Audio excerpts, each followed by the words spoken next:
Hello guys! Welcome once again in our YouTube channel.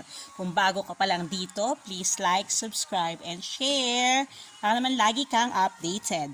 At ngayon nga, ang mga estudyante ko, mga students ko, hello sa inyong lahat. Nagtatanong sila kung ano daw ang gagawin sa vlog. Diba? Namaya ka na.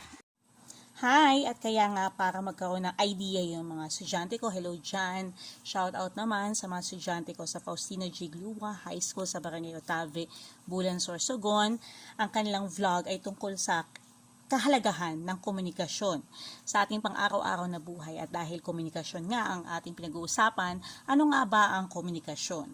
Ang komunikasyon ay isang ugnayan sa pagitan ng dalawa o mahigit pang mga tao. At sa komunikasyon, nagkakaroon ng pagkakaintindihan ang mga tao at nakukuha ang mga kagustuhan ng bawat isa. At ngayon nga, mamaya, papakita ko sa inyo kung ano na mga kahalagaan ng komunikasyon sa ating kapaligiran. Okay, stay tuned! So, isang gamit ay ang pagbili sa tindahan. Kung bibili ka sa tindahan, syempre kailangan mo ng komunikasyon. Paano kayo magkakaintindihan ng kausap mo, di ba? Na nagtitinda, tsaka bumibili kung walang komunikasyon.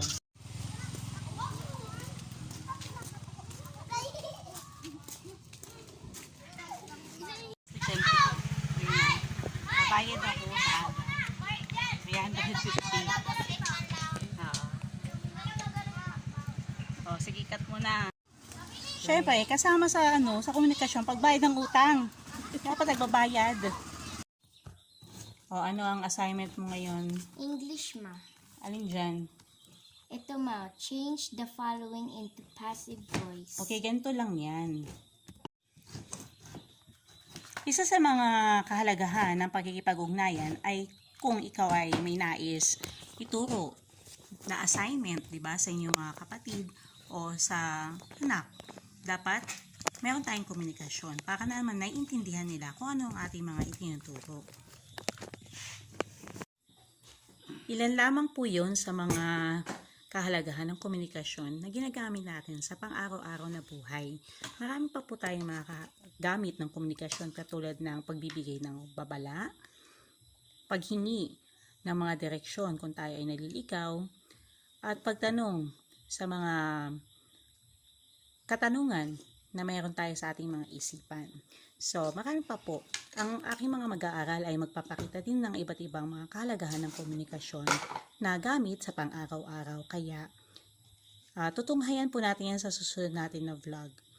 At para lagi ka updated, huwag kakalimutan i-like, i-share, at saka mag-subscribe na rin sa ating YouTube channel.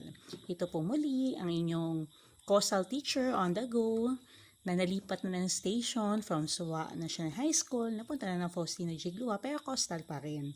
Okay? Na nag-iwan sa inyo ng Hakuna Matata. No worries. Enjoy lang tayo muna. Bye! Wow!